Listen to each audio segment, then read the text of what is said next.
Instituto de Ciencias Forenses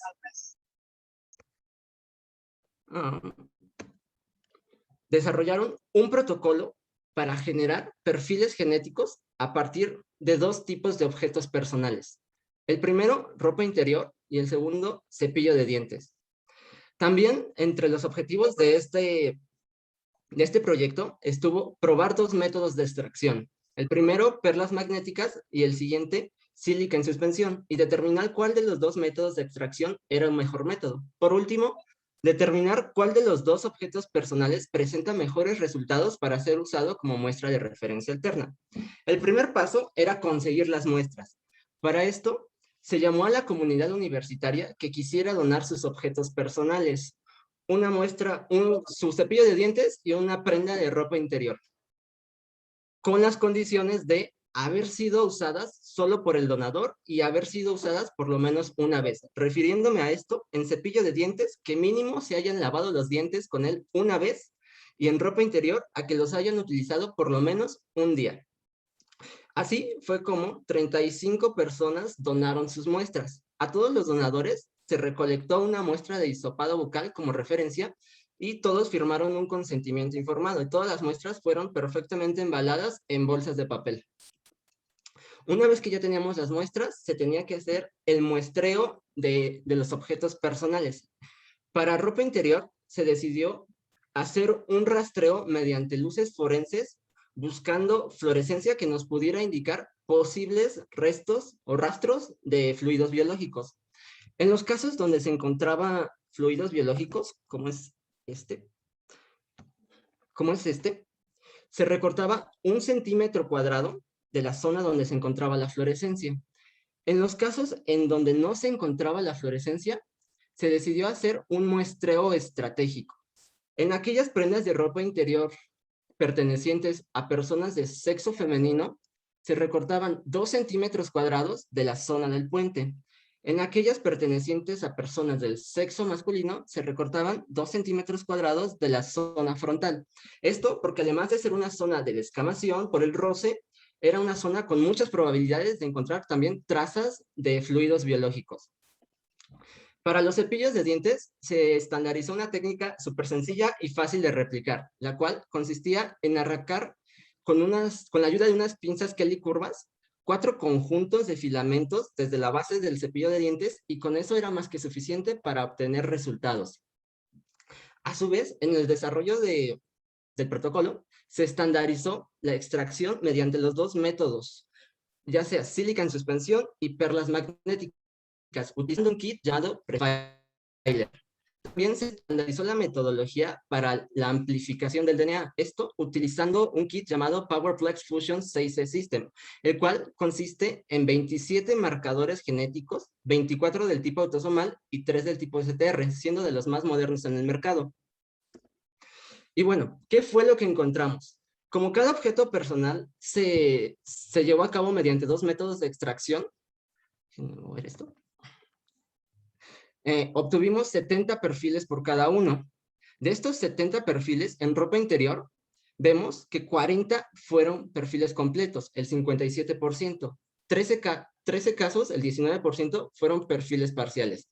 Y aquí quiero hacer un paréntesis, porque quiero explicar que hablar de un perfil parcial no quiere decir que sea un perfil que no va a servir para identificar a una persona. Muchas veces un perfil parcial te va a servir para identificar, pero va a depender del número de marcadores genéticos que se pierdan y de cuestiones estadísticas. Por eso es que esta sigue sirviendo para identificación en muchos casos. Los casos en donde no te ayudan para identificar los perfiles son los contaminados y en donde no se obtuvo. En este caso se obtuvieron 17 perfiles, el 24% de todas las muestras. En una comparación entre métodos de extracción, podemos ver en azul que Prefiler genera mayor cantidad de perfiles completos y Sílica genera más perfiles parciales, pero se hizo estadística para determinar si esta diferencia era significativa y se encontró que no había diferencias estadísticamente significativas entre los resultados obtenidos con un método de extracción y con otro. Ahora, ¿cómo es que los que hacemos genética forense analizamos el DNA? ¿Qué es lo que vemos para analizar? ¿Qué es un perfil genético? Pues es básicamente esta representación gráfica que se llama electroferograma. El electroferograma es la representación gráfica de los fragmentos de DNA amplificados y marcados. Bien, les voy a contar que estos recuadros de arriba son los marcadores genéticos. Cada marcador genético va a tener estos picos que son los alelos. Los alelos son todas las variantes que puede tener el marcador genético. Y siempre por marcador genético vamos a tener dos alelos. Uno heredado por papá, otro heredado por mamá. Podemos tener dos diferentes y estamos hablando de un marcador heterocigoto. Y en este caso podemos tener dos iguales. Papá heredó 10, mamá heredó 10. Estamos hablando de un homocigoto. El primer marcador siempre va a ser amelogenina, que es un marcador que va a determinar el sexo. Un pico grande con X significa que es una persona del sexo femenino. Dos picos XY significa que es una persona del sexo masculino. Sabiendo esto, podemos ver este perfil que se obtuvo de ropa interior, en donde sí podemos ver que hay degradación de la muestra por la diferencia de tamaños en los picos, pero también podemos observar que se obtuvieron todos los marcadores genéticos, por lo cual podemos decir que es un perfil completo con el cual podemos llegar a una identificación. Pero no siempre es así de bonito. Muchas veces nos encontramos con electroferogramas de este tipo, en perfiles parciales, en donde podemos ver un caso típico de degradación. Podemos ver que van los alelos de mayor a menor tamaño. Esto se da por la degradación del DNA. Incluso podemos ver en la esquina inferior derecha, que perdemos un marcador. Entonces, como les contaba, este tipo de perfiles pueden ayudar a identificar, pero depende de cuestiones estadísticas. Y en ropa interior también encontramos cosas como esto. Como les contaba, por marcador genético, siempre debemos de tener dos alelos. ¿Qué vemos aquí? Tenemos 4 alelos. En este tenemos 3 alelos. Por la muestra de referencia, podemos saber que este perfil pertenece a una persona del sexo femenino. Y en la melogenina vemos que tenemos un cromosoma Y. Incluso en los marcadores de cromosoma Y vemos que amplificaron alelos. Entonces, ¿quién nos está hablando de esto? Que la muestra viene contaminada de origen por un XY, por una persona del sexo masculino. Ahora, ¿qué encontramos en cepillo de dientes? Bueno, de los 70 casos trabajados, 59, el 84% fueron perfiles completos y solamente 9 fueron perfiles parciales. Y solo en 2 casos no se logró obtener un perfil genético.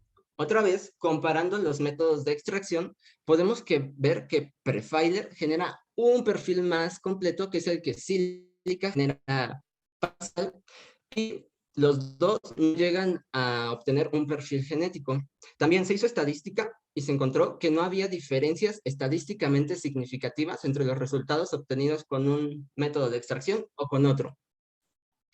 Ahora, el tipo de electroferogramas que veíamos en muestras de cepillo de dientes era de este estilo, en donde sí se ve degradación por esta gran diferencia de tamaños en los picos, y entre los picos heterocigotos vemos este desbalance que hay, pero se logran obtener todos los alelos de los marcadores, lo cual nos da un perfil genético completo útil para la identificación. Bien, hasta este punto les he estado platicando que no hay diferencias estadísticamente significativas entre un método de extracción y entre otro. ¿Pero qué quiere decir esto? ¿Es bueno? ¿Es malo? Pues bueno, quiere decir que puedes obtener resultados muy similares con un método de extracción como es sílica en suspensión, el cual es artesanal, de bajo costo y el cual es rápido de llevar y no necesitas tantos instrumentos sofisticados en tu laboratorio para replicarlo, para llevarlo a cabo, que con un método de extracción como es Perfiler, el cual es vendido por una casa comercial que te está asegurando obtener perfiles genéticos a partir de trazas de DNA. Es de alto costo, se cotiza en dólares y te tardas alrededor de hora y media en trabajar cada muestra con este kit. Además necesitas aditamentos más caros y más especiales en tu laboratorio para poderlos llevar a cabo. Entonces, para mí, esto es un parteaguas en toda esta crisis de identificación que podríamos tener en el país, porque quiere decir que con un método de extracción como es sílica, barato y rápido, puedes obtener resultados similares a lo que es un kit caro que te está asegurando resultados. Entonces, esto sería una muy buena opción para todos aquellos laboratorios que tal vez no tienen ese presupuesto, ese gran presupuesto, pero necesitan sacar un montón de resultados. Entonces, esto para mí es muy, muy importante. Bien, ahora, hablando en comparación de objetos personales, ¿qué se encontró? En azul podemos ver que cepillo de dientes genera 20% más de perfiles completos y en todos los otros casos es mucho menor a ropa interior. Igualmente se hizo estadística y se encontró que en efecto sí existían diferencias estadísticamente significativas entre un objeto personal y otro. Eso fue lo que nos llevó a las siguientes conclusiones. Lo primero fue que se desarrolló y estandarizó el protocolo para la obtención de perfiles genéticos a partir de ropa interior y cepillo de dientes. Y aquí me voy a permitir presumirles que el protocolo ya se está utilizando y ya ha sido utilizado para identificar personas en el Instituto de Ciencias Forenses de aquí de la ciudad. Así también, ambos métodos de extracción generan resultados similares. Esto quiere decir que no existe evidencia que muestre la superioridad de un método de extracción sobre otro. Y por último, determinamos que con base a los resultados observados, los cepillos de dientes eran un mejor objeto personal para ser utilizado como muestra de referencia. Pero aquí, en algo personal que les recomendaría muchísimo es, si algún día tienen que trabajar un objeto personal como muestra de referencia, es siempre tomen dos diferentes. Esto quiere decir un cepillo de dientes y una prenda de ropa interior. Porque nunca sabes cuándo va a ser el caso que el cepillo de dientes, aunque sea muy bueno, no traiga nada de DNA. Entonces ya tienes tu segunda opción para, en cuestión de que ya no puedas volver a tomar otra muestra. Entonces, siempre, siempre tomen dos objetos personales como muestras de referencia. Y pues de mi parte es todo. Me queda decirles que les dejo un link a un código QR a estos protocolos por si los quieren checar, por si les sirven, por si algún día les son necesarios o por si algún día necesitan ese método de extracción bueno, bonito y barato que les pueda sacar las papas del fuego. Y pues eso es todo de mi parte.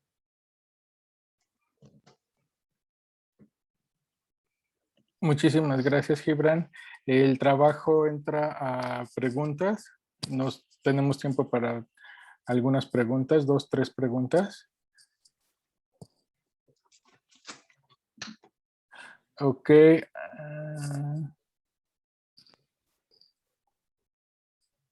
Les pueden escribir en el chat.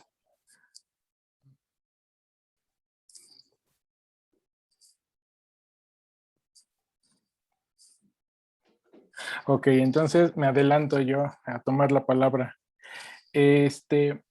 Con base en el cepillo de dientes, Ajá. ¿qué tanto puede estar afectando una buena muestra el detergente que se utiliza en la pasta para que sea una buena referencia el cepillo de dientes y no esté tan degradado el DNA con un detergente o algo así? Te cortaste a la mitad de la pregunta, perdón. Ah, ok. ¿Qué tanto podría afectar el detergente de la pasta dental La para que degradación. para que nos dé una buena señal de DNA y no esté Y tan de degradado? hecho, sí, de hecho, creo que es uno de los factores que pueden haber sido la degradación del DNA, porque muchas pastas tienen SDS, que es de hecho uno de los detergentes que se usan para lisar las células. Entonces, eso puede degradar el DNA, dejarlo libre en la pasta, pero sí puede ser una utilidad. Pero como muchas veces se suele lavar el cepillo de dientes, entonces se quitan esos rastros y generalmente el DNA queda hasta abajo del cepillo. Por eso es que sacar todos los filamentos es que ayuda mucho más. Estás obteniendo una mayor cantidad de DNA de lo de aquí queda hasta abajo del cepillo de dientes. Es como si, por ejemplo, en el cabello, no es lo mismo el cabello que se cae por sí solo a que si lo arrancas desde el folículo. Exacto, es como pensar que se están recolectando todas las células hasta abajo del cepillo de dientes. Entonces, tú al arrancarlo, estás como Ok, jalando un bonche de células hasta ahí. ok, perfecto, muchas gracias. Aquí estoy viendo que García Dulce tiene una pregunta. ¿Qué significa que una muestra esté degradada? Significa que el DNA estuvo en contacto de muchos factores físico-químicos que lo rompieron. Rápidamente, si me puedo extender tantito, El DNA es como una serpentina. Si está completo, podemos decir que es de buena calidad, pero la serpentina después de una fiesta va a quedar hecho pedacitos. Entonces, el DNA, después de ciertas cuestiones físico-químicas, puede quedar hecho pedacitos. A eso se le llama que el DNA está degradado, que lo tenemos por pedacitos. Y eso es a lo que lleva a esos patrones de degradación en los electroferogramas o a los fenómenos estocásticos. Ok, gracias. Aquí te preguntan, bueno, te felicitan, que Gracias. excelente trabajo. Y Paola Caballero te pregunta si tiene algo que ver los métodos de limpieza de cada objeto personal en el estudio de los mismos, es decir, el jabón que usamos, las veces que lo lavamos, etcétera. Yo creo que esta va un poco relacionada a lo que te preguntaba, pero si quieres adentrar algo más, adelante.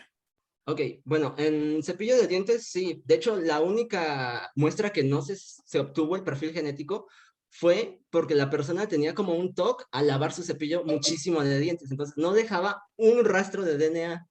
Entonces, eso yo lo supe porque se lo pregunté a la persona y me lo confirmó. Entonces, sí, los patrones de limpieza en cepillo de dientes pueden afectar.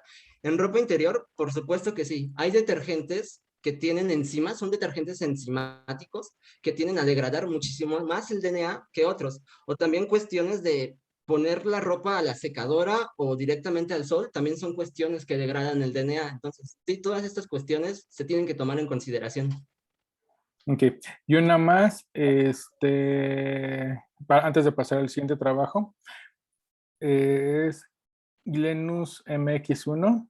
Una vez que se tiene el perfil genético, ¿cómo se le hace para identificar a la persona?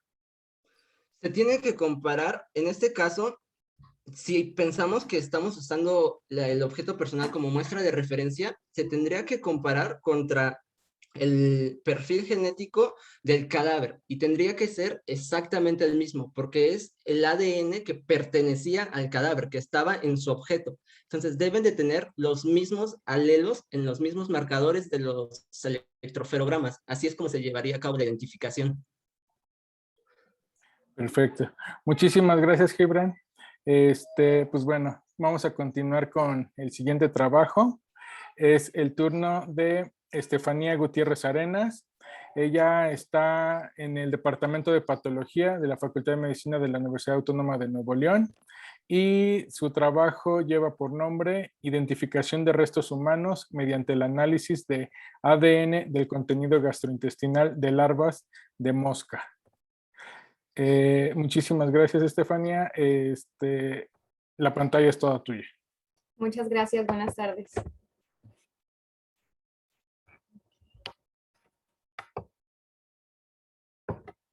¿Se mira bien? Perfectamente. Muy bien. Hola, buenas tardes. Pues, como me acaban de presentar, mi nombre es Estefanía Gutiérrez Arenas y les vengo a presentar mi trabajo que lleva por nombre Identificación de restos humanos mediante el análisis de ADN del contenido gastrointestinal de larvas de moscas. Bien, comenzando. Pues bueno, la entomología forense es el análisis de insectos para fines forenses y legales. En el proceso de investigación de casos criminales es frecuente encontrar las larvas en los cadáveres, mismas estas que son consideradas para determinar el intervalo post-mortem, es decir, el tiempo transcurrido entre la muerte y el descubrimiento del cadáver. Una investigación forense entomológica puede beneficiarse de una gran variedad de métodos moleculares. El más utilizado pues es la identificación del ADN y bueno, en ello las aplicaciones incluyen una caracterización de estructura genética de la población de una especie de insecto de importancia y la identificación de ella del contenido intestinal de este insecto.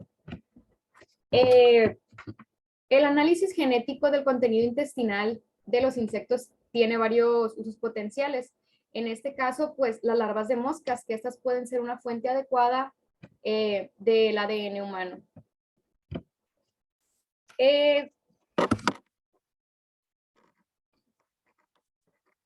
Aquí está. En el 2001, Wells y colaboradores secuenciaron el ADN mitocondrial del contenido intestinal de unas larvas crecidas deliberadamente en un tejido humano. Mientras que Senner y colaboradores en el 2004 analizaron secuencias cortas repetidas en tándem de ADN humano proveniente de larvas ya alimentadas con cuerpos en descomposición.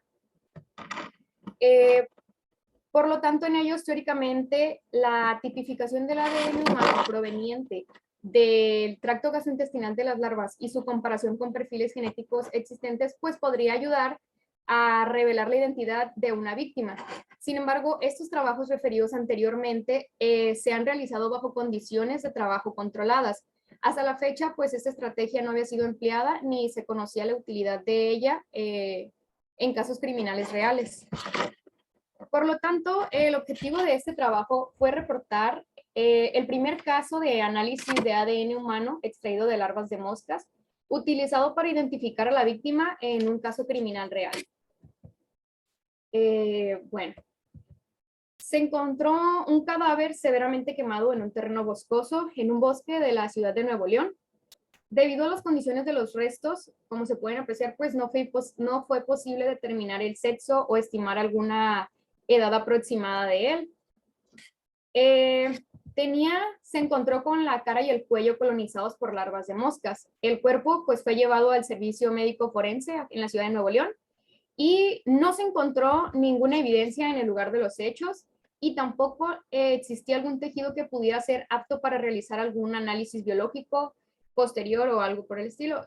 Nada más se encontró, con la excepción de un pequeño fragmento de hígado quemado. Ya en el CEMEFO se recolectaron 3 larvas del cuerpo, que estas fueron identificadas por observación morfológica, que fueron como moscas azules o verdes y como las larvas o moscas de la carne también. Las larvas se colocaron individualmente en tubos de microcentrífuga estériles de 1.5 mililitros en etanol al 70 a 4 grados centígrados.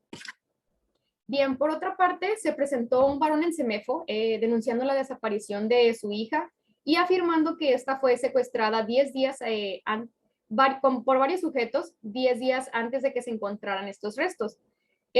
Intentó identificar el cuerpo, sin embargo, como mostramos en la primera imagen, pues no fue posible identificar nada, ni características físicas, rasgos faciales u otras cosas.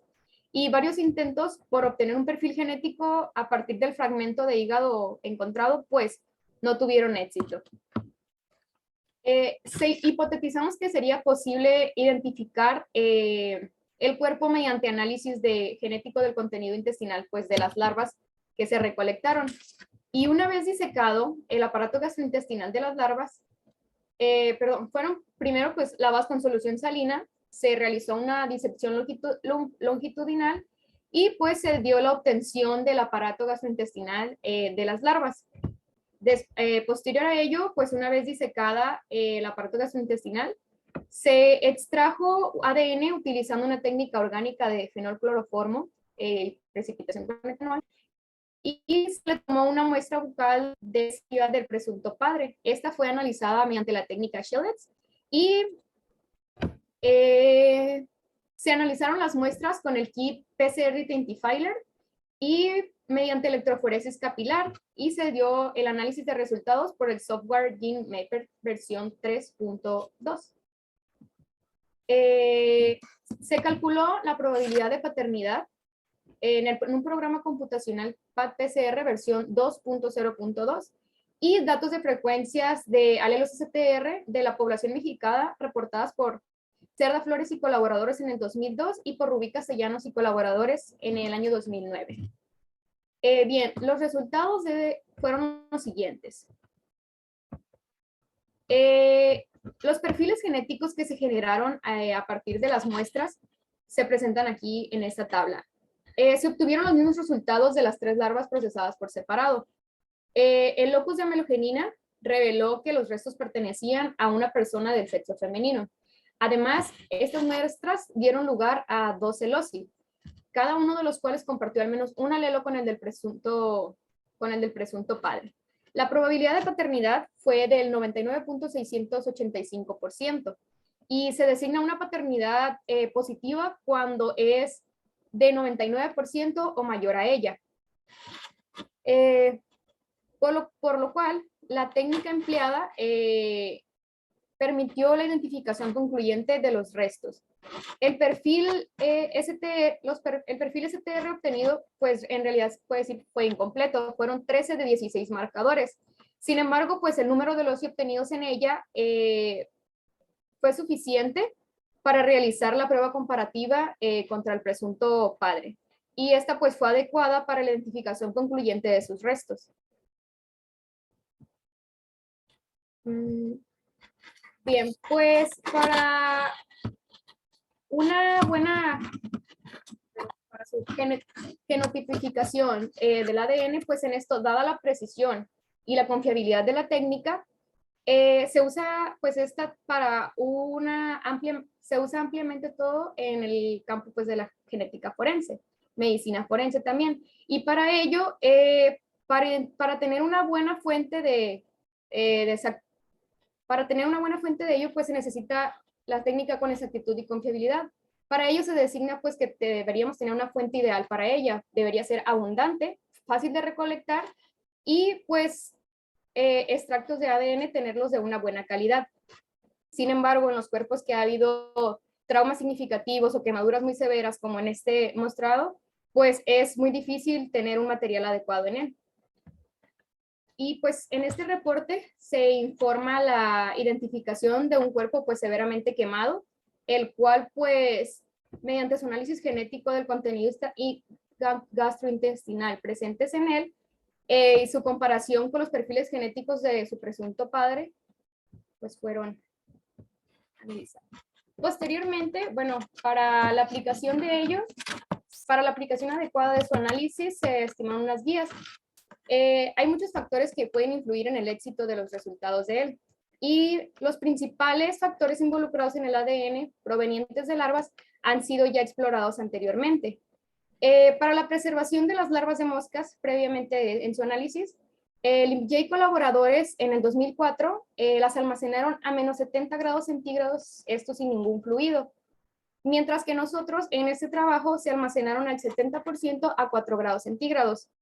Para esta demostración no influyeron en nada.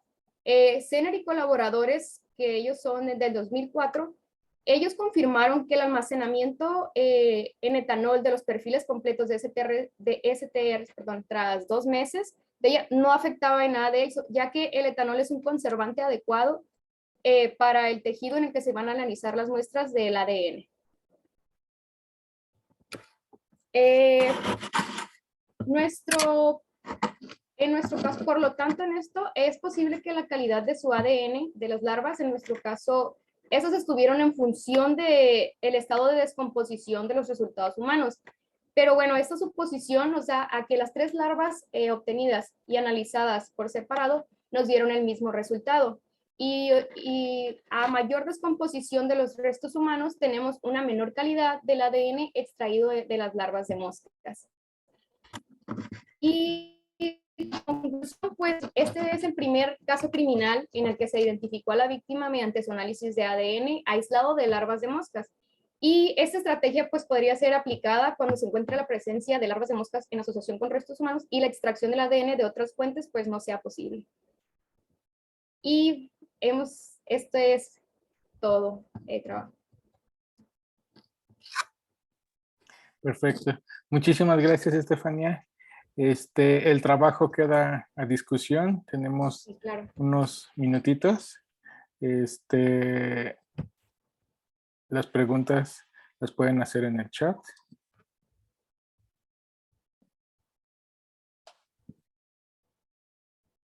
Ya están viniendo varias preguntas. A ver. Disculpa, para hacer mi pantalla de nuevo grande, porque es que no las alcanzo a ver. Dejar de compartir pantalla. Ahí donde está el botón verde de compartir pantalla, te debe dar la opción de dejar de compartir pantalla. Bueno, a ver, de mientras, Anael te pregunta, si no existe un supuesto padre o familiar cercano con el cual comparar, ¿de qué otra manera funcionaría la información aportada sobre el ADN en la extracción intestinal de las moscas? ¿De qué otra manera si no se encuentra un familiar cercano, me dice? Ajá. Pues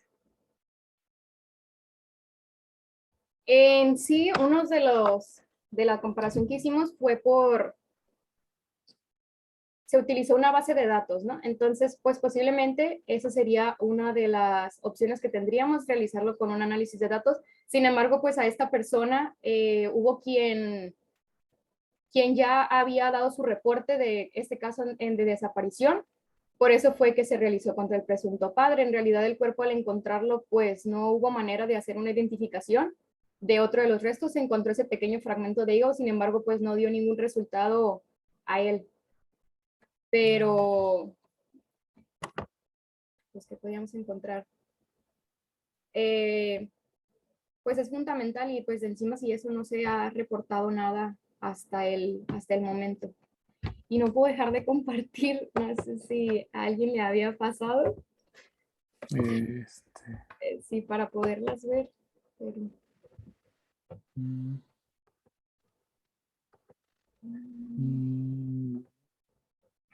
Bueno, si quieres, ahorita lo checamos mientras continuamos con las preguntas.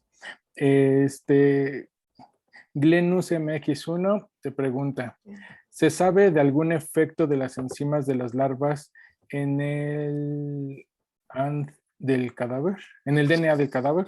Bueno. ¿Se sabe qué, perdón? ¿Algún efecto de las enzimas de las larvas en el ADN del cadáver? Pues de las enzimas y eso, a ver, no ha habido publicación acerca de... ¿Se sabe de las enzimas? A ver, ¿me la puedes repetir o es... Ya pude lograr abrir el chat. Ok. Ok. A ver, te la repito. ¿Se sabe de algún efecto de las enzimas de las larvas en el ADN del cadáver? No, hasta el momento no. No se sabe de alguna de ellas. Ok, perfecto. Gracias. Te felicitan, muy buen trabajo. ¿Quién más? A ver. Sofía Michel te pregunta, ¿cuáles fueron los criterios de selección de las larvas? ¿Cuáles fueron los criterios de...? Selección de las larvas. En realidad no hubo criterios de selección, simplemente en el cuerpo se presentaban las larvas y fueron seleccionadas. Después esos fueron identificados por morfología y fue como se mencionaba, fueron dos especies que fueron las azules o verdes mencionadas y las moscas de la carne. Sin embargo, a hacer los análisis posteriores y todo, no hubo ningún efecto en ninguna de ellas, las tres dieron los mismos resultados. Ok, gracias. Jonathan Miranda López te pregunta, ¿podrían, aparte de las larvas de moscas, ser otras especies de insectos ser utilizadas en la recolección de material genético que sirva para la identificación de personas? Teóricamente sí, pues en este caso, pues logrando hacer la extracción del tracto gastrointestinal de alguno de los insectos es posible. Sin embargo, pues hasta la fecha se hizo en esto, se presentó pues, en larvas de moscas y pues no debería haber ningún problema siendo de otro insecto. Perfecto. Gracias. Una pregunta más. Adrián Díaz, ¿qué tan caro es el proceso? ¿Es viable seguirlo aplicando en casos similares en el futuro? Pues es que si es viable seguirlo aplicando, sí, ya que pues como en este caso el cuerpo estaba en un estado de descomposición muy grande, las quemaduras eran muy severas, entonces para casos posteriores o algo ya es un estudio que es muy eficaz, se puede tener una buena y es igual que un proceso de ADN normal, en sí los costos es igual de caro que cualquiera de ellos. Ok, perfecto. Muchísimas gracias, Estefanía. Aquí tienen una pregunta, Valeria Ortega, pero creo que ya se mencionó hace un momento, algo parecido. Entonces, no sé si sea la misma pregunta, pero bueno. Gracias, Estefanía. Vamos a continuar con el siguiente trabajo. es el turno de Gabriela Pérez Sánchez. Ella está en la Fiscalía General del Estado de Puebla y nos va a presentar el trabajo Método para la extracción y purificación de ADN en restos óseos humanos para el estudio de los polimorfismos mediante el kit de amplificación Identifier 16STR. Muchísimas gracias, Gabriela. La pantalla es toda tuya.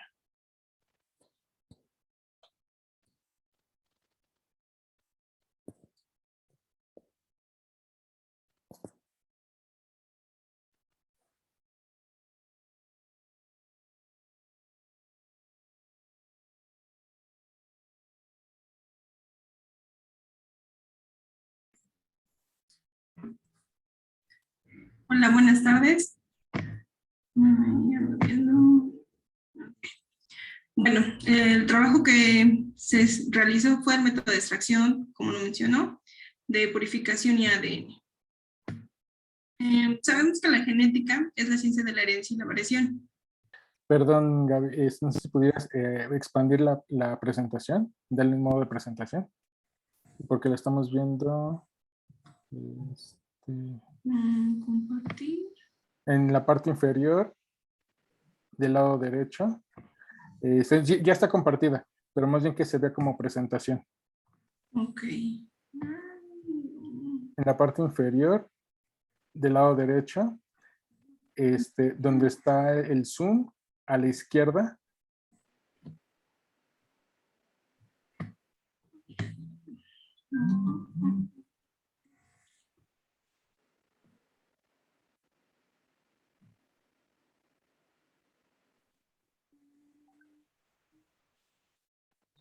Vamos a habilitar. O con F5 también me comenta. Ajá, ya le puse también F5. ¿No? Bueno, adelante. Adelante. ¿Sí? Hay una disculpa. Como mostré, que dije que la genética es la ciencia de la herencia y la variación. Esta estudia los organismos biológicos de individuos unicelulares y pluricelulares, de los cuales vienen de sus descendencias y tiene muchos enfoques experimentales. Uno de estos enfoques experimentales tiene un gran impacto en la actividad humana, que es la genética forense, que tiene el estudio de técnicas de biología molecular para la identificación de individuos utilizando regiones de ADN con variabilidad llamados polimorfismos. Dentro de ellos, se sabe que esta información se encuentra codificada dentro de la estructura del ADN y esta es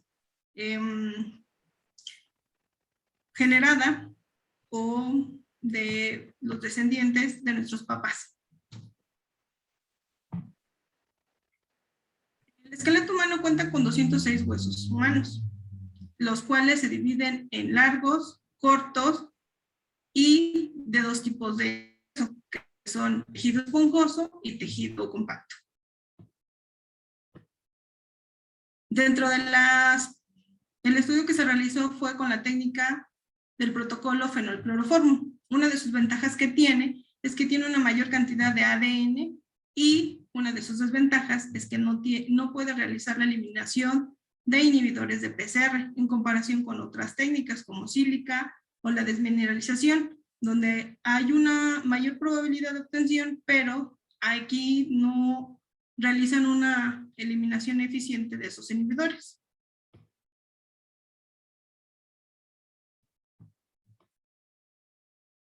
Dado que los huesos son unas muestras críticas para el laboratorio de genética forense por sus variabilidades intrínsecas o extrínsecas debido al tipo de hueso, la antigüedad, sus condiciones ambientales, se tiene que contar con una metodología que se pueda obtener tanto ADN de buena cantidad y de buena calidad para la obtención de un perfil genético.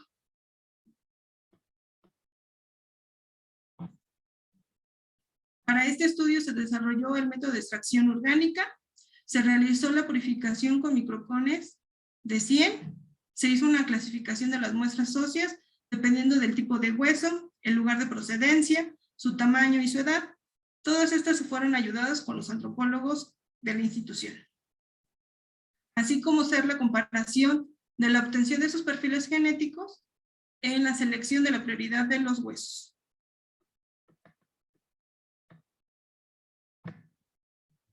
El esquema de trabajo fue seleccionar las muestras, se realizó un tren de lavado, una molienda, una descalcificación, para posteriormente realizar su extracción y purificación, utilizando controles positivos y negativos.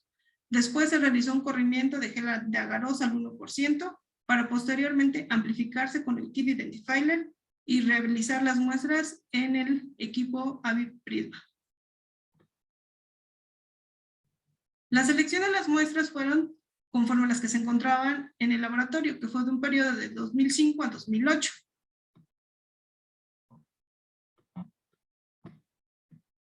Una vez que se seleccionaron ese tipo de muestras, en su mayoría huesos largos, se realizó un tren de lavado, el cual consiste en 24 horas realizarlo en una solución con hipoclorito al 5%, agua destilada a un 80% y el resto de detergente. Una vez que se realizó el cambio de 24 horas, el siguiente es agregar etanol al 70%. Pasando las 24 horas, su siguiente cambio fue con agua destilada. Una vez terminando ese cambio, se metió a una estufa con una temperatura máxima de 37 grados para posteriormente realizar su molienda y obtener 2 gramos de ese polvo y realizar una descalcificación. La descalcificación se fue monitoreando con oxalato de amonio para determinar que ya estaba listo para su posterior proceso, el cual fue una extracción orgánica, que se realizan 2 lavados con fenolcloroformo alcoholisomílico. Una vez realizados esos 2 lavados, la continuación son 2 lavados con cloroformo, para posteriormente precipitar con sales, que fue acetato de sodio. Una vez que se obtiene, se diluye con agua y se realizó dentro de esos genómicos el corrimiento en geles de agarosa para saber su cantidad y cualidad principalmente. Posteriormente se realizó una amplificación con el kit identifier y las muestras fueron analizadas en el equipo AVIP Prisma 310. De esos resultados se analizaron 38 huesos, de los cuales fueron expuestos a los diferentes mismos tipos de condiciones, tanto de lavado como de kit.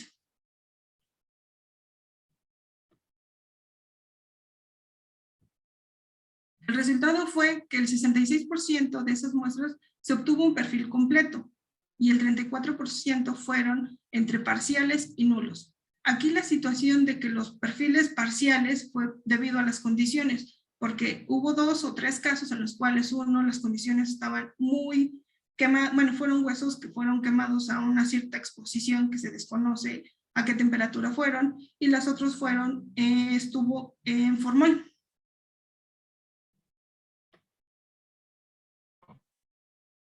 Dentro de los huesos que se trabajaron, como mencioné, fueron huesos largos o de los que solamente se pudieron encontrar como cráneos o costillas o falanges.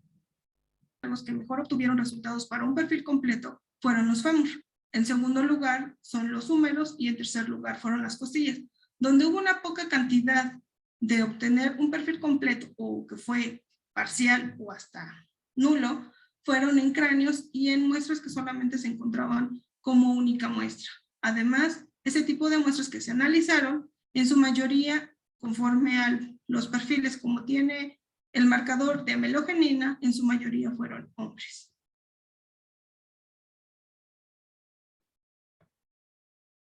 Como discusión, se reconoce que esta metodología tiene limitantes debido a la manipulación por el investigador, pero también tiene sus ventajas, puesto que dependiendo del tipo de hueso y las condiciones de conservación, es conforme se puede obtener un perfil genético completo y que posteriormente dará buenos resultados y se obtiene mucho mayor cantidad de muestra para seguir procesando si no saliera en un primer intento.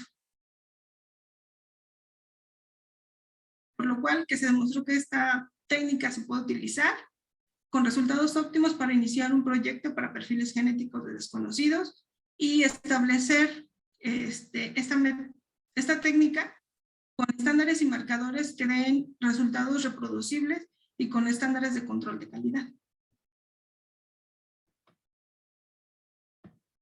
Eso es todo. Muchas gracias. Perfecto. Muchas gracias, Gaby. El trabajo se abre a preguntas y respuestas. El chat está abierto.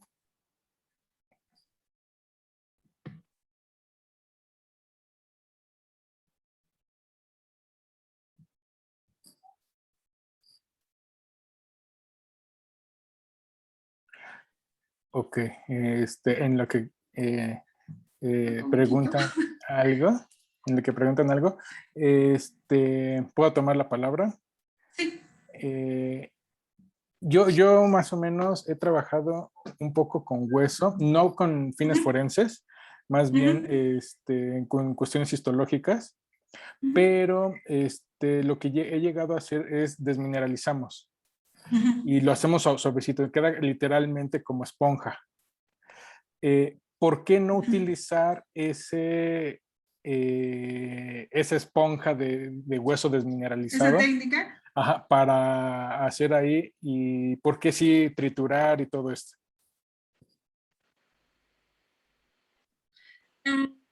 Se ha querido implementar porque la ventaja que se tiene, bueno, para mí me gusta mucho fenilcloroformo, aunque ya se está dejando por cuestiones tóxicas y todo lo demás, pero es muy, ¿cómo se le puede decir? Muy maleable, puedes obtener buenos resultados, excepto como me estaba comentando de la desmineralación. El problema que tenemos aquí es un poquito más de manipulación y eso conlleva a tener un poquito más de contaminación. Ok, perfecto. Muchas gracias. Te preguntan la doctora Alexa Villavicencio, ¿qué retos enfrentaron metodológicamente? Pues primero, para determinar qué tipo de hueso, porque en la literatura obviamente mencionan, ¿no? Pues huesos largos, y pues lo que se tenía dentro del laboratorio como este tipo de casos era lo que se encontraba. En su mayoría, pues sí se pudo recuperar muestras de huesos largos de diferente tipo, ya fuera húmero, en su mayoría sí hubo mayor cantidad de fémur para poder realizar este estudio. Pero en caso de que no, por ejemplo, que ya se está avanzando en cuanto a que es muy robusto, están muy grandes, están muy largos, han tomado costillas. Las costillas nos han dado también muy buenos resultados. Ok, perfecto, gracias. Perdón, Jonathan Miranda, me brinqué tu pregunta. Pregunta, ¿por qué se obtiene menor porcentaje en la obtención de un perfil sobre huesos del cráneo? Porque el hueso del cráneo, en su mayoría, o sea, sí presenta tejido compacto, pero es la mayoría un tejido esponjoso. La diferencia de que se obtienen mejores resultados de un perfil completo genético en huesos largos es porque la mayoría se concentra en un tejido compacto que presenta más osteocitos, los cuales cantidad en cuanto al cráneo. Perfecto, gracias. Una pregunta más de Valeria Ortega Monroy. ¿Por qué otras circunstancias puede aparecer un perfil? Perdón, creo que me corté, ¿verdad? Ok. Ajá. ¿Por qué otras circunstancias puede aparecer un perfil bajo o nulo? Principalmente, como lo había mencionado, a piel, las muestras se encuentran degradadas. Las condiciones en las cuales tú vas a encontrar, por ejemplo, porque no puedo terminar de verme en esta. La pequeña fotito de chiquita es una falange. En esa falange se encontraba el pie. El formol tiene una inhibición en PCR, por lo cual evita que se pueda amplificar y determinar el perfil completo. En otra fue en una más abajito donde estaba un número quemado, el cual no sabemos también las condiciones en las cuales fueron expuestas, y hay una desnaturalización del ADN y por lo tanto también no hay un perfil completo. O que lleguen principalmente el tipo de conservación, bueno, el tipo de condiciones ambientales en los cuales se encuentran estos huesos, principalmente el suelo húmico, bueno, el suelo que presenta ácidos húmicos también son inhibidores, y lo cual eso es lo que nos contrarrestra en obtener un perfil completo. Perfecto. Muchísimas gracias. Bueno, vamos a continuar con la siguiente ponencia. Un favor, si pudieras dejar de compartir pantalla. ¿Cómo dejo de compartir? Ahí mismo donde está el botón de compartir pantalla, Ajá. debe de estar la opción de dejar de compartir. O escape también. ¿Ya salió? ¿No? ¿Perdón? Digo, ya dejé de compartir, pero todavía sigo compartiendo. Ah, ya vi. Dejar de compartir. Ok, perfecto. Muchas gracias. Vamos a continuar con el siguiente trabajo. Vamos a continuar con el orden que está en el programa. Es turno de Jessica Berenice López Caro. Ella es de la Universidad de Guadalajara y su trabajo que nos va a presentar es variación temporal de sílfidos en cadáveres de Susacrofa expuestos en sol y sombra en Zapopan, Jalisco, México.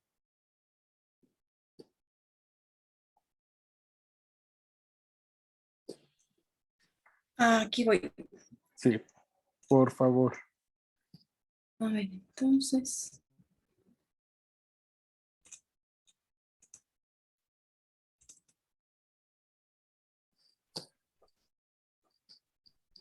¿Me pueden confirmar si se puede ver ahí bien?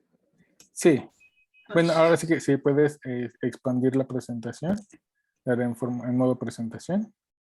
Sí, nada más. Ahí voy.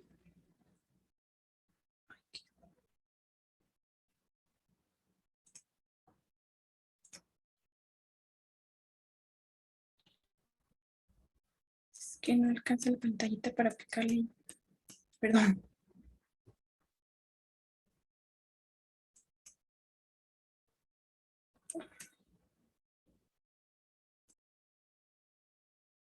Denme un segundito, por favor. Sí, adelante, sin problema.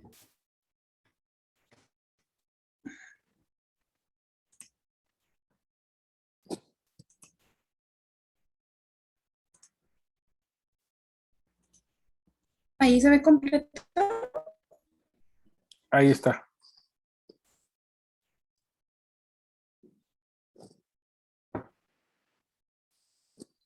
Bien.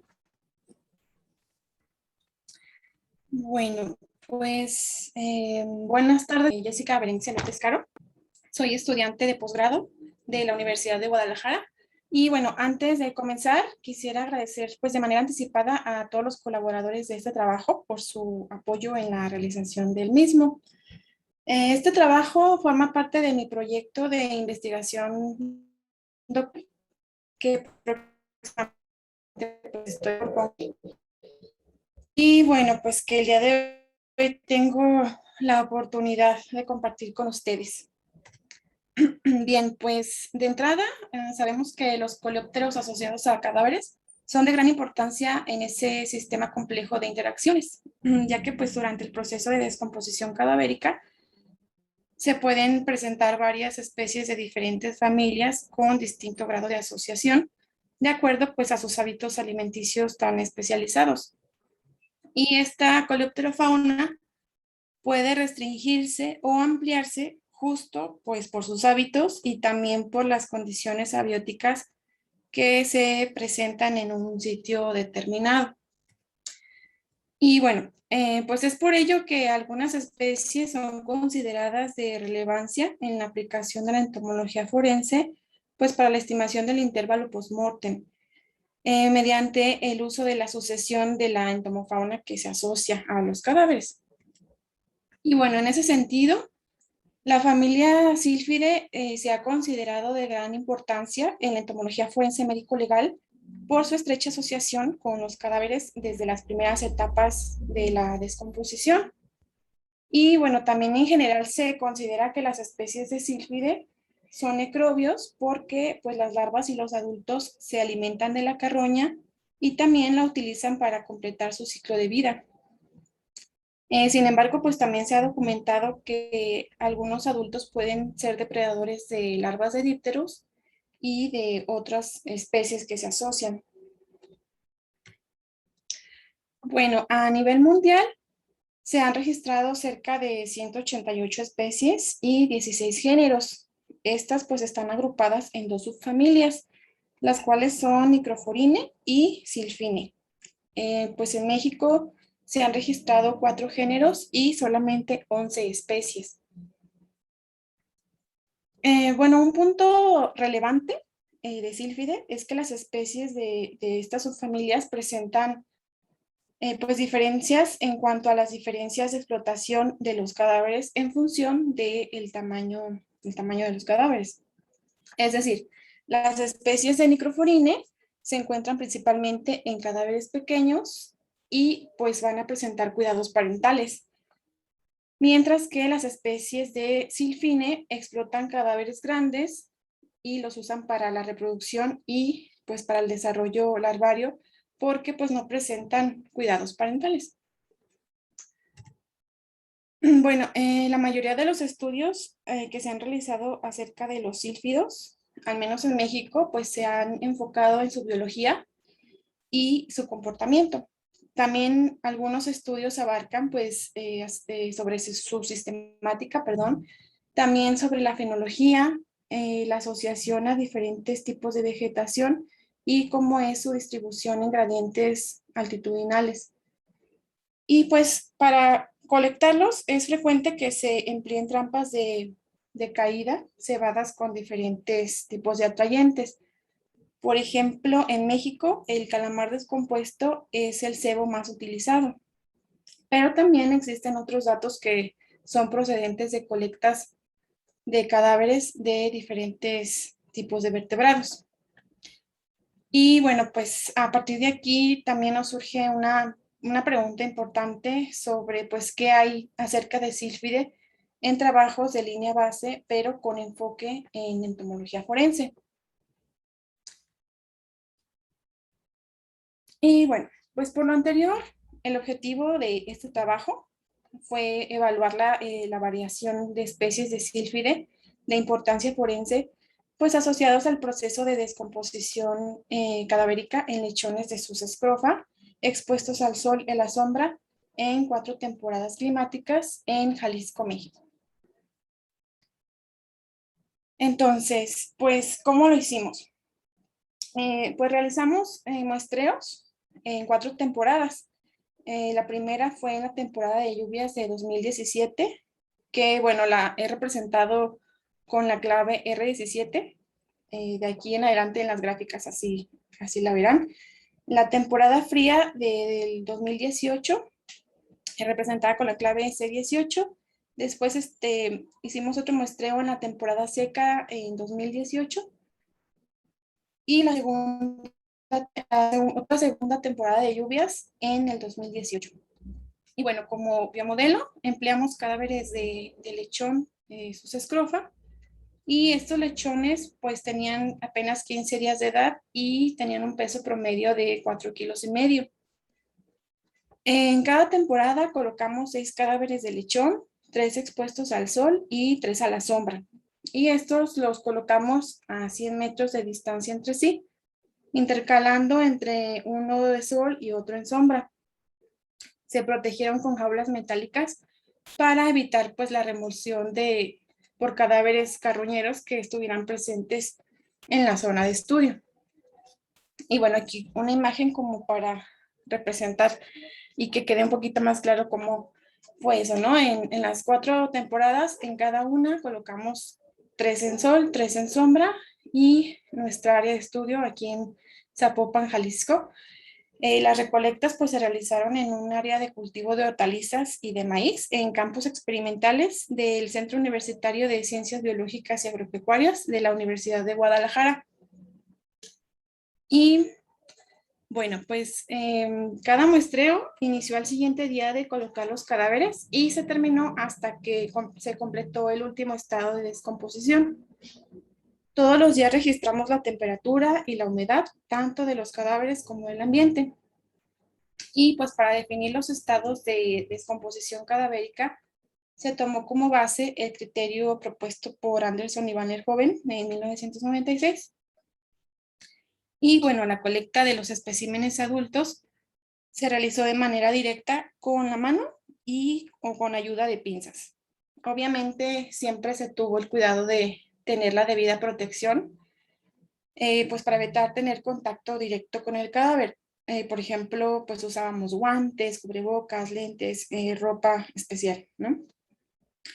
Los especímenes ya colectados se preservaron en alcohol al 70% y posteriormente, como parte del trabajo de gabinete, pues se montaron, se etiquetaron y pues también se determinaron con ayuda del trabajo de Navarrete Heredia de 2009. Bueno, respecto al análisis de datos, pues para evaluar la variación de la abundancia entre las especies de sílfide por temporada, por tipo de exposición y por estado de descomposición, realizamos análisis multivariados de varianza.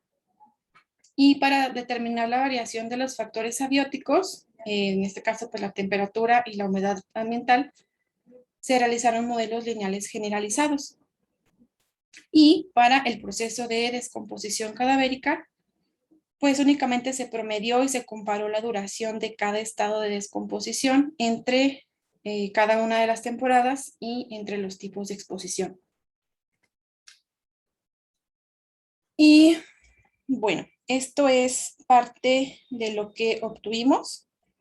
En total, se recolectaron 193 individuos de la familia Silphine, que fueron correspondientes a 2 especies, Thanatophilus truncatus y Oxalitrum disicole. Estas representadas por 156 y 37 individuos respectivamente. Bueno, pues con base en el análisis estadístico, esta predominancia obviamente pues mostró diferencias significativas. Y bueno, la abundancia de ambas especies en las 4 temporadas también varió significativamente, en donde pues observamos una notable presencia de ambas especies en las temporadas de lluvias, particularmente en la temporada de lluvias de 2018. En esta pues se registró el mayor número de individuos. Y bueno, aun cuando su abundancia fue baja, esta especie de Oxalitrum disicole sí se presentó en las 4 temporadas, mientras que Thanatophilus truncatus solo se encontró en las temporadas de lluvias. Bueno, en ninguna temporada se observó preferencia en la asociación con algún tipo de exposición o solo sombra. Por ejemplo, en la temporada de lluvias 2017 se colectó el mismo número de individuos, aquí vemos, de Thanatophilus truncatus y en los cadáveres expuestos al sol y a la sombra.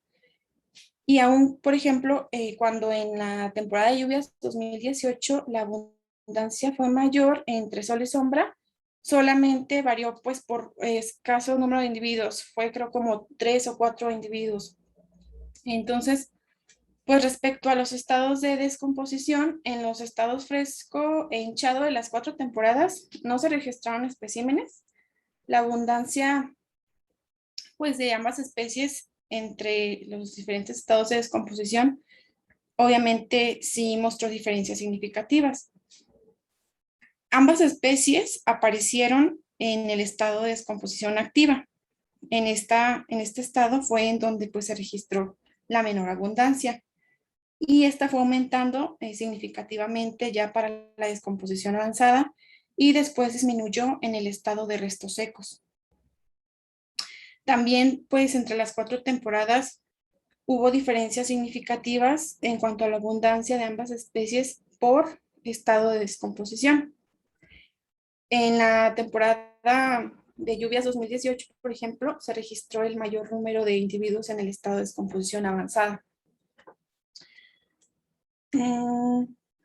Bueno, de acuerdo con el criterio propuesto por Anderson y Van der Hoeven de 1996, Pues sí, reconocimos los 5 estados de descomposición cadavérica, que fueron fresco, hinchado, descomposición activa, descomposición avanzada y restos secos.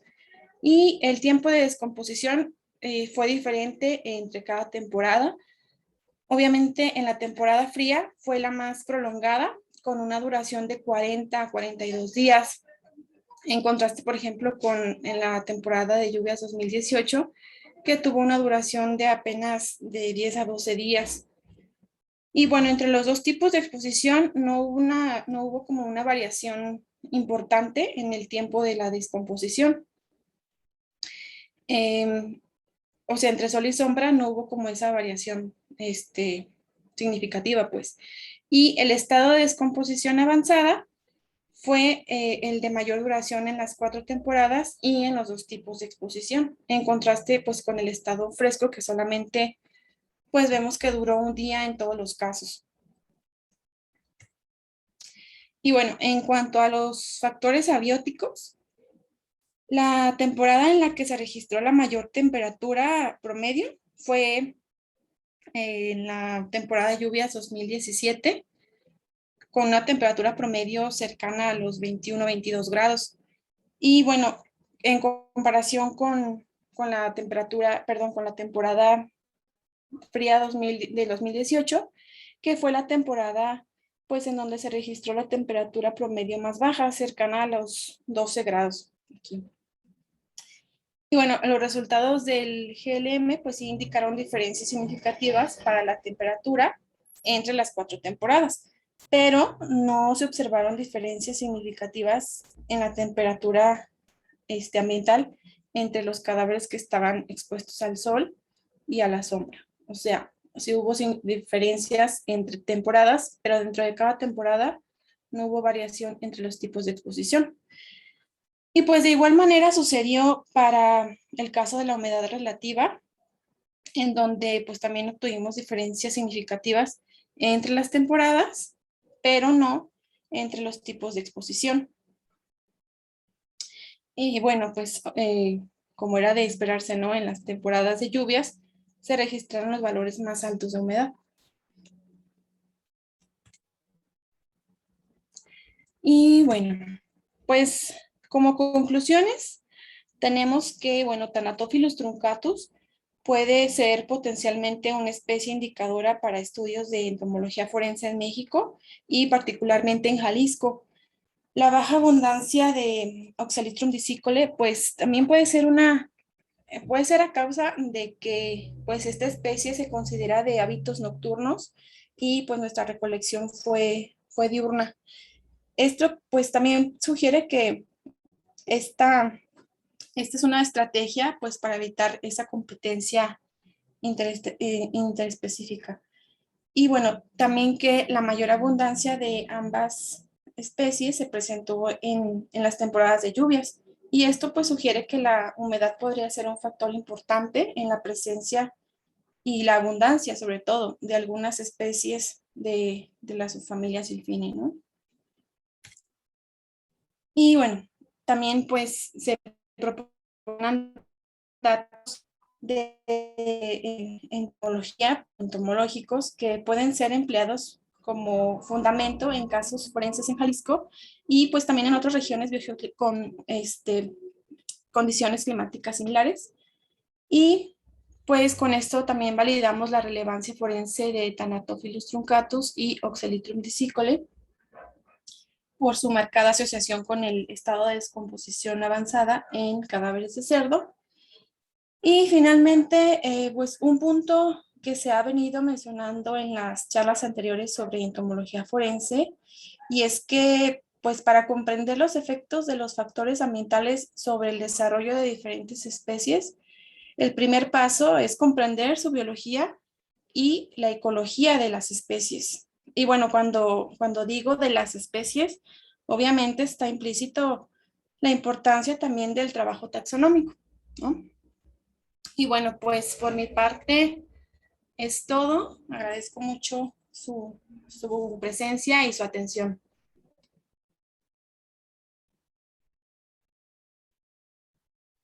Perfecto, muchísimas gracias, Jessica. El trabajo abre a preguntas y respuestas. Y aquí está una pregunta de la doctora Margarita Ojeda. Antes que nada, te felicita por tu trabajo y te pregunta, ¿observaste alguna diferencia en cuanto a las abundancias y presencias entre hembras y machos de las dos especies? Hola, doctora Margarita, muchas gracias por sus felicitaciones y por estar acá. Realmente no hicimos como ese censo de el sexado, pues, de hembras y machos, que sería interesante haberlo hecho y bueno, pues, ¿por qué no, no? Hacerlo para un futuro, perdón, añadirlo a otro trabajo o incluso a estos resultados. No, no lo hice, la verdad. Porque bueno, también en el caso de los Oxelitrum, pues eran muy poquitos individuos y en el caso de Thanatófilos, igual si hubiera estado un poquito más interesante. Ok, muchas gracias. ¿Alguna pregunta más? Bueno, y yo te hago una pregunta. ¿Qué tan, en una de tus conclusiones mencionaste que se puede utilizar a nivel nacional en México y que ya después colocaste específicamente en Jalisco? Pero retomando esa conclusión, ¿qué tan probable es de que se pueda encontrar en otros ambientes nacionales del país? Vamos, México es un país megadiverso. Entonces, por ejemplo, no es lo mismo el clima en el norte del país que en el sur-sureste del país. Entonces, ¿qué tan abundante podría ser este, estos sílfidos? Pues sí, eso también es un aspecto interesante porque justamente tienen una amplia distribución en cuanto a su asociación a los diferentes tipos de o estratos de altitud y también a los tipos de vegetación. Lo que hemos visto es que pues casi siempre se presentan por pares y sí, yo considero que sí podría ser eh, estas especies indicadoras o pues relevantes para la entomología forense en México.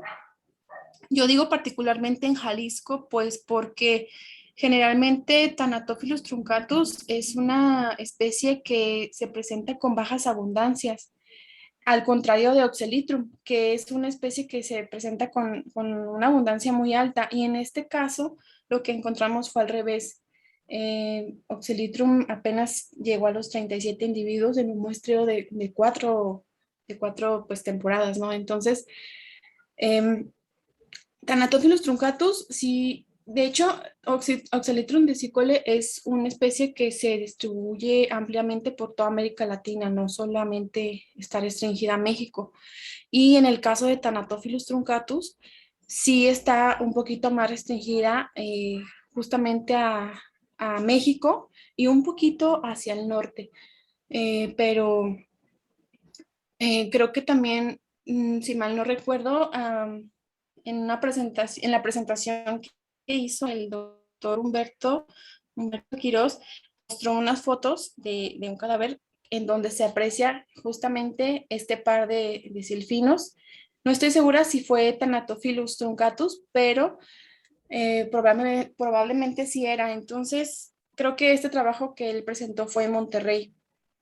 Entonces, pues ahí como valida de nuevo, ¿no? Que esta especie sí está como pues restringida a México, por eso pues mencionaba eso, que puede ser una especie indicadora para estudios de entomología forense en México. Al contrario, por ejemplo, de otras especies de coleópteros, de otras familias, mencionando, por ejemplo, Crophilus maxilosus, en donde es una especie cosmopolita y que ha sido ampliamente estudiada y se considera de gran relevancia para la entomología forense. Sin embargo, pues su distribución es sumamente amplia. Entonces, pues ahí podría ser como, no porque sea una especie cosmopolita resta importancia, sino pues puede aportar otra información, otros datos relevantes, ¿no? Ok, perfecto. Sí. Muchas gracias. Y una última pregunta, Glenus MX1. ¿Pueden los sílfidos ayudar a determinar remoción de cadáveres de una zona a otra? Em, pues probablemente en algún caso podría ser. Digo, finalmente no deja de ser una evidencia entomológica y bueno, analizando el contexto, el hallazgo y varios factores en los que se dé pues este hallazgo del cadáver, tal vez podría aportar, sí, alguna información importante, pero yo creo que los sílfidos no ayudan tanto, a menos que sea una especie muy restringida a cierto tipo de hábitats, de tipo de vegetación y esto, ¿no? Y bueno, aquí hago el paréntesis de por qué la importancia de realizar estudios de ecología, distribución y de su biología, ¿no? Pero regresando al punto, es que más bien los sílfidos ayudarían más o son más testigos sobre el punto de la descomposición para darle el intervalo post-mortem, no tanto para relocación de cuerpos. Más bien en las especies que pueden ser testigo para relocación de cuerpos, pues pueden ser aquellas que, como ya lo mencionaba, están muy restringidas a cierto tipo de temporadas, hábitats. En este caso, tal vez un sílfido podría ser, hablando particularmente de Thanatophilus truncatus, como ya vimos, está restringido, o lo que nosotros encontramos es que estuvo restringido a las temporadas de lluvias. Entonces, probablemente si se encuentra un cadáver en donde ya esté en descomposición avanzada o restos secos más bien, y que no se pueda encontrar algunos sílfidos, ya sea cadáveres de los sílfidos o ahí como que ya en sus etapas finales de su ciclo de vida, pues probablemente se puede inferir que este cadáver atravesó esta etapa de lluvias, ¿no? O sea, sí nos pueden dar una información, como decía al principio, en función de otros factores que estén implícitos. Pero realmente así como tal, más bien nos aportan información sobre, pues, el intervalo postmortem. Perfecto. Muchísimas gracias, Jessica. Vamos a pasar al último trabajo. Tienes una pregunta más en el chat, pero por cuestiones de tiempos, no sé si gustas contestarla directamente en el chat. Ok, gracias. Gracias a ti. El último trabajo de esta sesión es correspondiente al doctor Mariano Guardado Estrada. Es el titular del Laboratorio de Genética en la licenciatura en Ciencia Forense. Y el trabajo que nos va a presentar es la desregulación en la expresión de MIR 381-3P y MIR 23B-3P en músculo esquelético como posible estimador del intervalo postmortem en ratas. Doctor Guardado, la pantalla es suya. Creo que ya me había adelantado, ¿no? Ya estaba cargando la presentación. Adelante, no pasa nada. Bueno, voy a hacer un...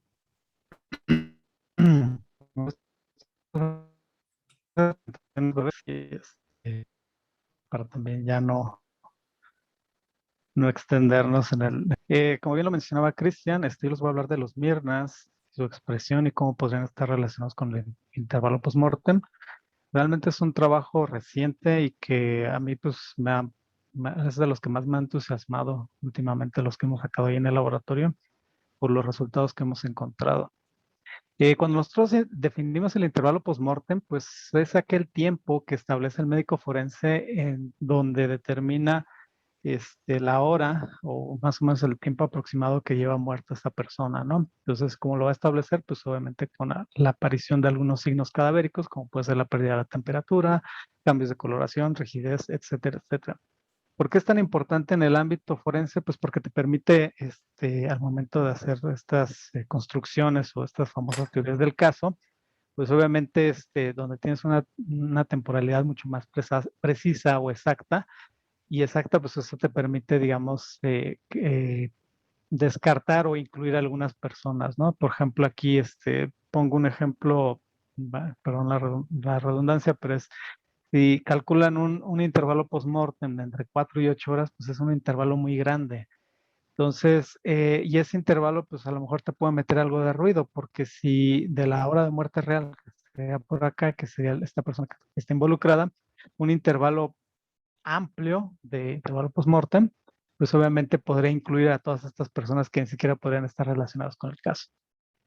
Por lo tal, una de las ventajas es que pues, este tipo de estimaciones requieren de la experiencia del médico forense. La aparición de estos signos puede variar dependiendo de los factores externos, ambientales, principalmente. Yo también había hablado de la parte, han hablado de la parte entomológica, y hay que poner, decirlo así, que es un método cualitativo. Y digo, si aquí hay un médico forense o un médico legista, esto es con cariño, créanme, no los estoy tirando. Pero afortunadamente se han hecho algunos estudios que han buscado analizar cuantitativamente algunos elementos bioquímicos, como puede ser algunos potasio, hipoxantinas, y que pueden ser cuantificados para tener estimaciones mucho más precisas, inclusive la misma temperatura. Pongo el DNA y el RNA, más que el DNA, porque el DNA, recordemos que este DNA puede degradarse, pero realmente soporta bastante bien las condiciones ambientales, por lo cual se ha obtenido también DNA antiguo. Pero le llama mucho la atención el caso del RNA, porque aquellas personas que han trabajado con RNA, pues saben lo difícil que es trabajar con esta molécula, que prácticamente tú la ves y ya se está degradando. Sin embargo, existen dentro de los RNAs no codificantes unos pequeños que se llaman mirnas, o que son secuencias cortas de 20 nucleótidos y van a regular la expresión de algunos genes. Son regulación post-transcripcional y participan principalmente en diferentes procesos como pueden ser ciclo celular, apoptosis, necrosis, etc. E inclusive hay algunos que son tejido específicos. Estos microRNAs, al ser muy pequeños, de menos de 20 pares de bases, pues se espera que soporten bastante bien la degradación.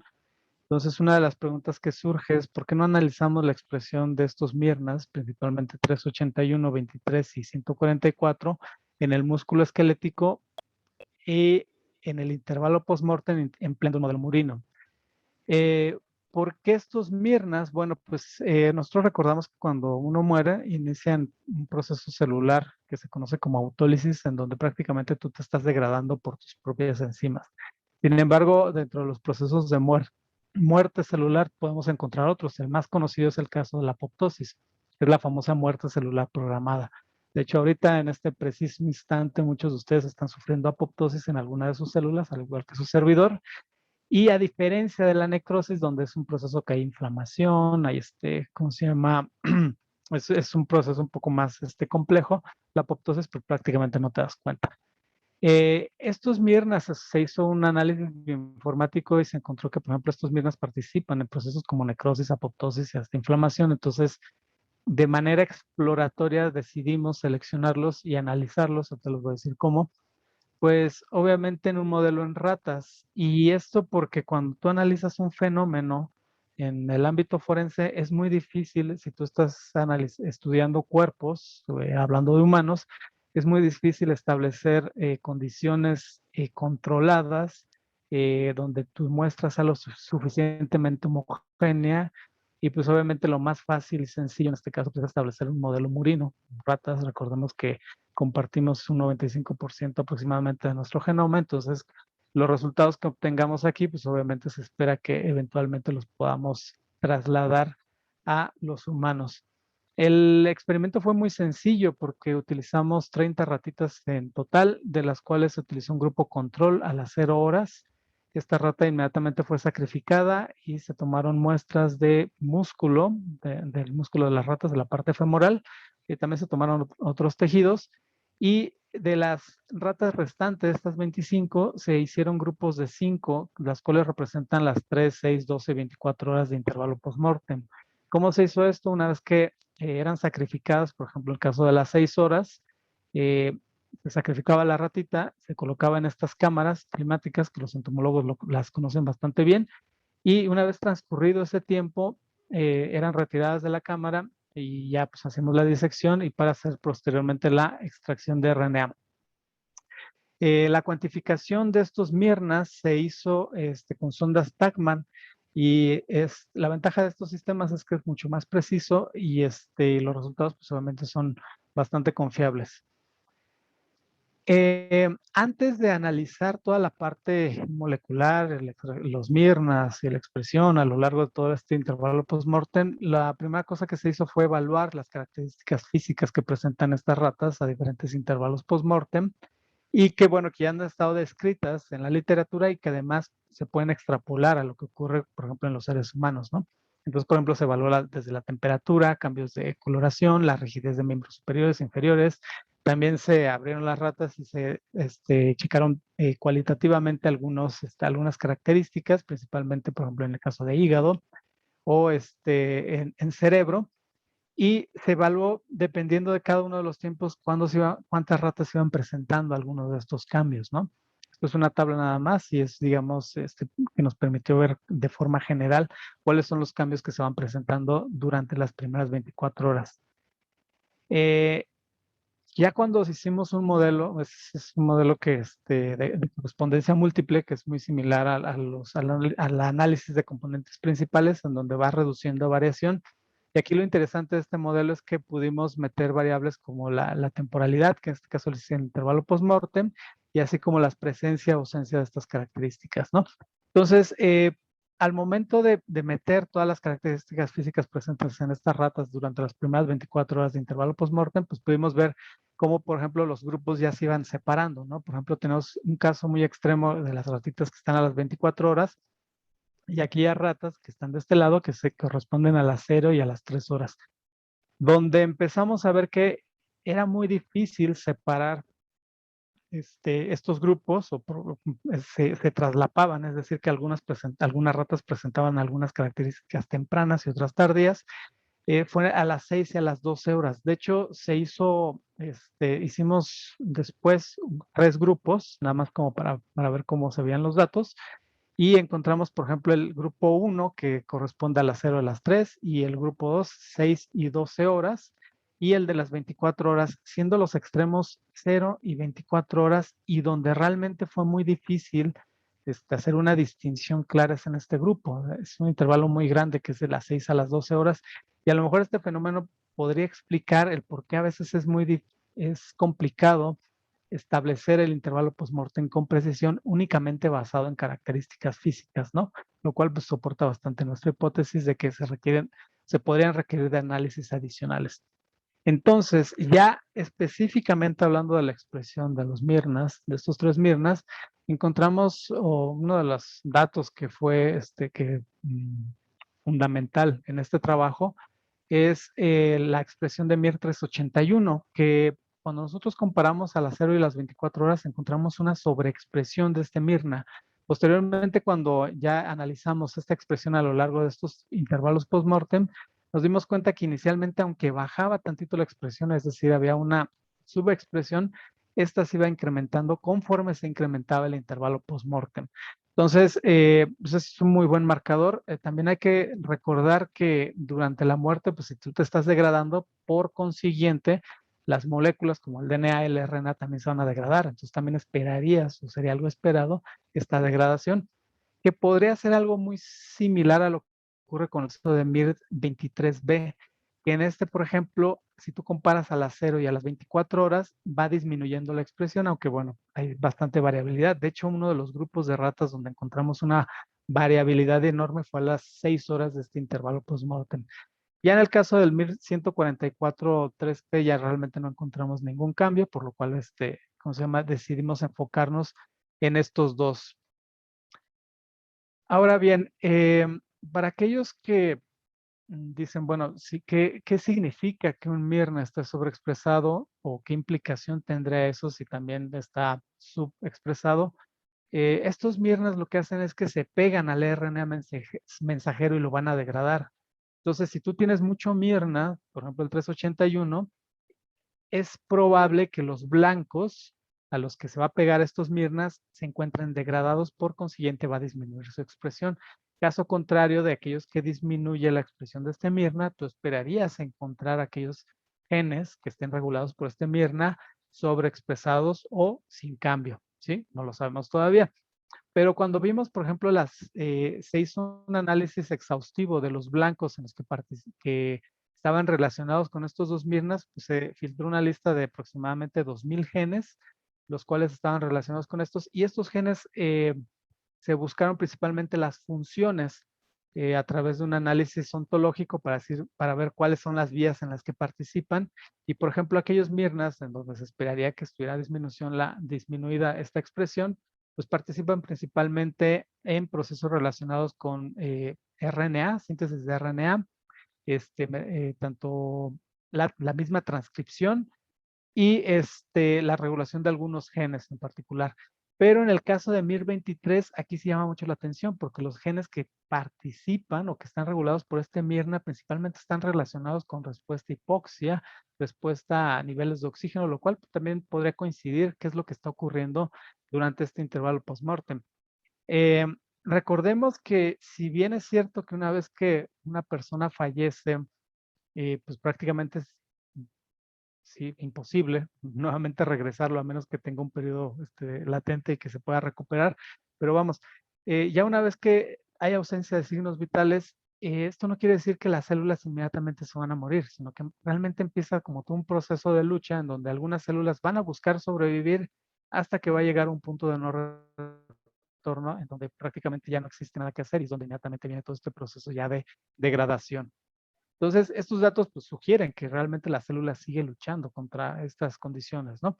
Ahora, una de las sugerencias que nos hicieron en este trabajo es realmente demostrar de que dices, bueno, ok, si en el caso de MIR381 tú estás diciendo que, por ejemplo, está relacionado o disminuye la expresión de algunos genes que están relacionados con alguno de estos procesos, ¿de qué forma lo demostrarías? Una forma muy sencilla que en este caso se nos ocurrió fue evaluar algún gen blanco, que es en este caso EPC1, que es un gen que participa en el complejo Polycomb, que está relacionado con procesos de diferenciación, cáncer, entre otros. Y aquí lo que encontramos ya con este mensajero es que la expresión de este gen durante las primeras 24 horas del intervalo postmortem realmente no cambiaba. De hecho, inclusive disminuía la expresión de este mensajero. Y ya finalmente cuando hicimos un modelo de efectos mixtos, en donde se combinaron todas las variables, la presencia de los datos, signos cadavéricos y así como la expresión de MIR381, con este modelo se pudo predecir de una forma indirecta, porque en este caso lo que se hizo fue predecir con base en cada tiempo de intervalo postmortem cuál sería el fold change esperado, por ejemplo, de este MIRNA en particular. Y con este modelo se pudo predecir el fold change esperado para cada tiempo en todos los tiempos analizados, menos en el intervalo postmortem a las 6 horas. Y esto pues obviamente se puede explicar por la gran variabilidad que tuvimos. Y cabe mencionar también que el tamaño de muestra es muy pequeño, son 5 ratas apenas, pero como estudio exploratorio pues fue bastante interesante los resultados, ¿no? Entonces, finalmente estos resultados sugieren que la participación de estos MIRNAs es importante en el intervalo postmortem temprano, regulando la expresión de algunos genes relacionados con el proceso de la autólisis, y que quizá la expresión de este MIR381 podría ser como un potencial estimador del intervalo postmortem. Claro, pues obviamente se requieren de más estudios para corroborarlo, al menos aquí en estas ratas, incluir más tiempos, por ejemplo, y analizar más Mirnas, porque simplemente son 3 los que se analizaron. De hecho, yo espero que para el próximo año presentarles ya los resultados de estas mismas muestras, pero que ya analizamos todo el Mirnoma, que son aproximadamente como 2000 Mirnas, y donde hemos encontrado algunos datos bastante interesantes. Este trabajo recientemente fue, bueno, digo ya reciente, pero pues perdón, pero ya perdí temporalidad con todo esto lo del COVID, pero fue en este año donde publicaron este trabajo. Este trabajo forma parte sustancial de la tesis de maestría de la exalumna, ya ahora ya es maestra en ciencias, Vanessa Martínez Rivera, y pues fue un trabajo, la verdad que nos costó bastante trabajo porque pues fue en época de pandemia. No fue un trabajo en el que haya participado únicamente la licenciatura, sino que participó tanto el laboratorio de genética de la licenciatura en ciencia forense, el laboratorio de entomología, toxicología, el Laboratorio de Genómica del Cáncer, del Instituto Nacional de Cancerología, inclusive la misma división de investigación que nos proporcionó los animales. Y hago mención especial a CONACYT porque tenemos una cátedra de CONACYT quien fue la persona que nos ayudó bastante para hacer todos estos análisis por ejemplo, del análisis de correspondencia múltiple y de efectos mixtos. Y pues por mi parte sería todo. Pues aquí están los principales. Gracias. Muchísimas gracias, doctor Guardado. El trabajo se abre a discusión. En el chat si gustan ir colocando sus preguntas.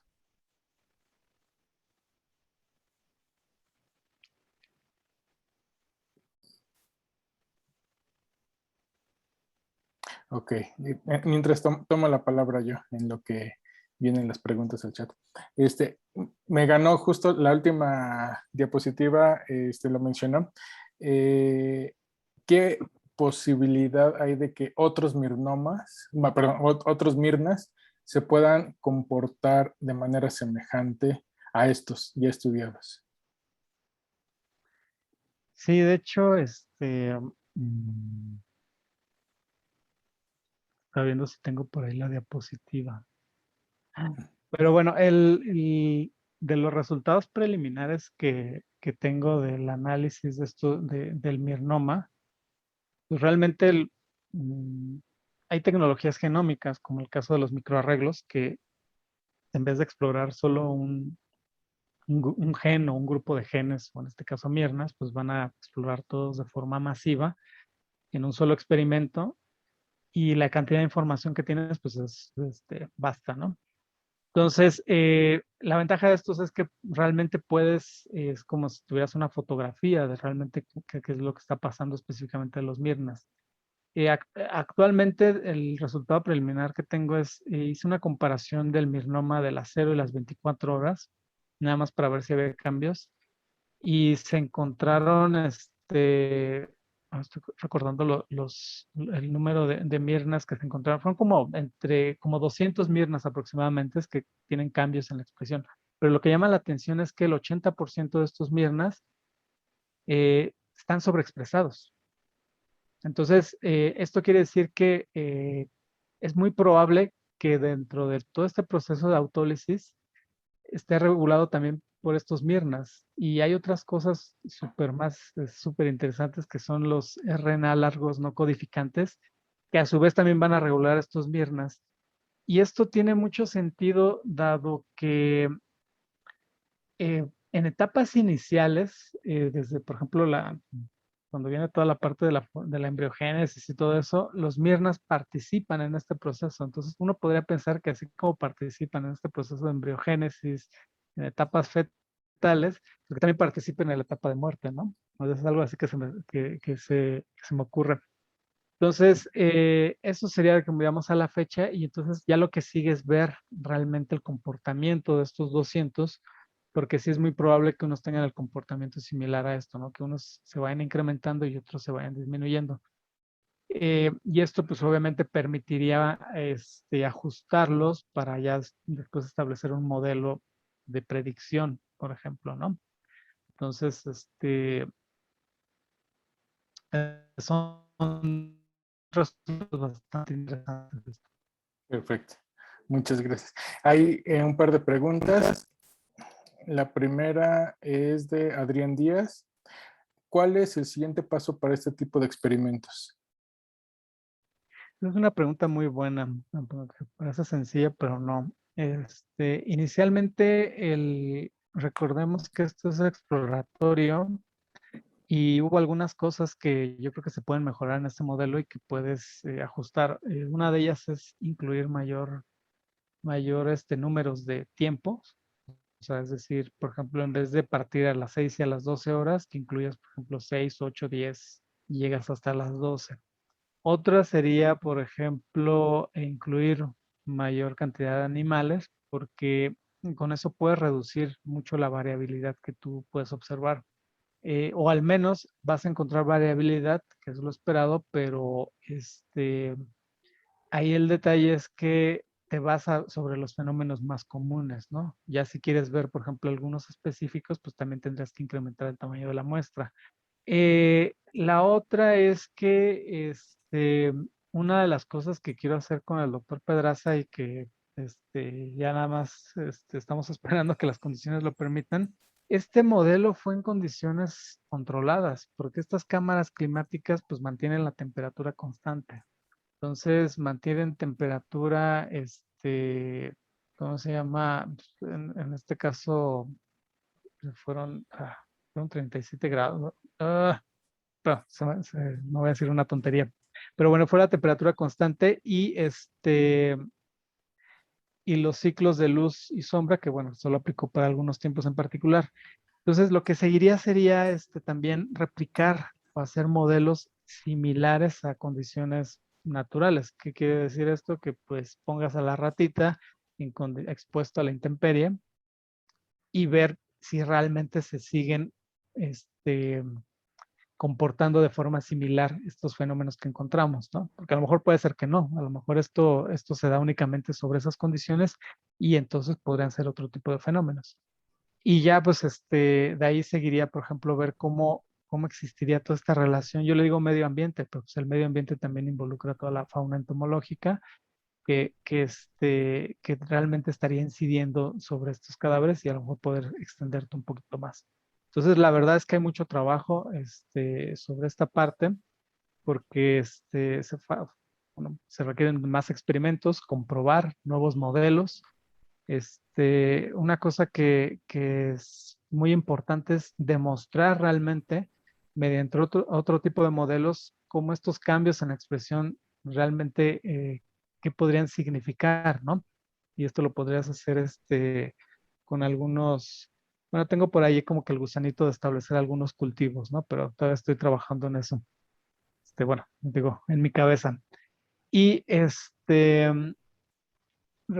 si quieres de una vez contesto la otra pregunta, porque van como que muy ligadas, Y ¿no? Que adelante, dice, muchas gracias.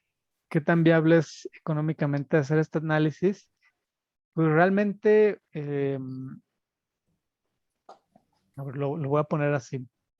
Es, el tipo de estudios que estamos haciendo ahorita sigue siendo muy caro como para que el perito llegue y diga, vamos a hacerle microRNAs y rápidamente, porque las tecnologías siguen siendo caras, ¿no? Por ejemplo, el caso de los microarreglos, pues es tecnología que no es tan fácil, ¿no?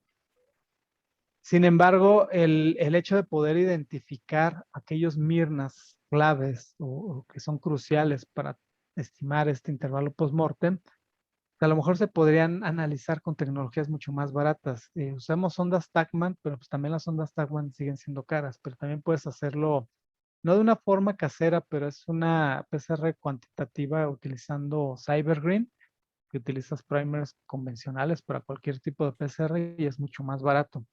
Entonces, sí, realmente para decir que ya con todos estos resultados puedes poner un modelo y que esto se puede, digamos,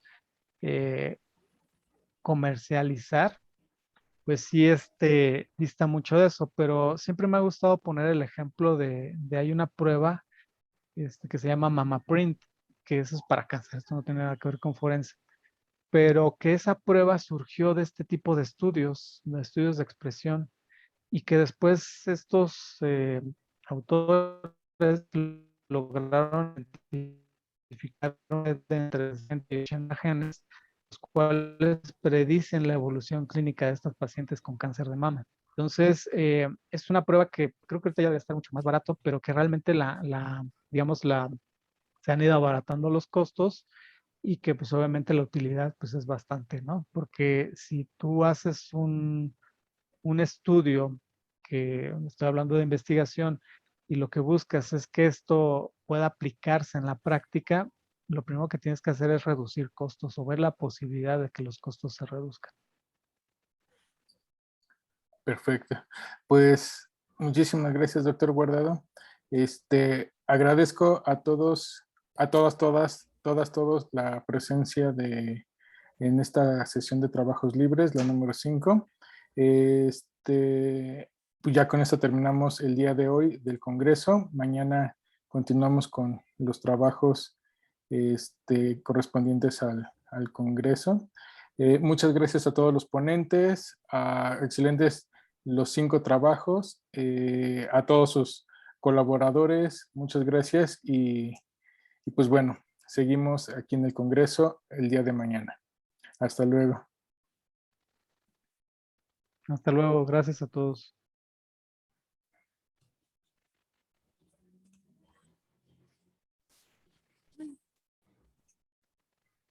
Gracias.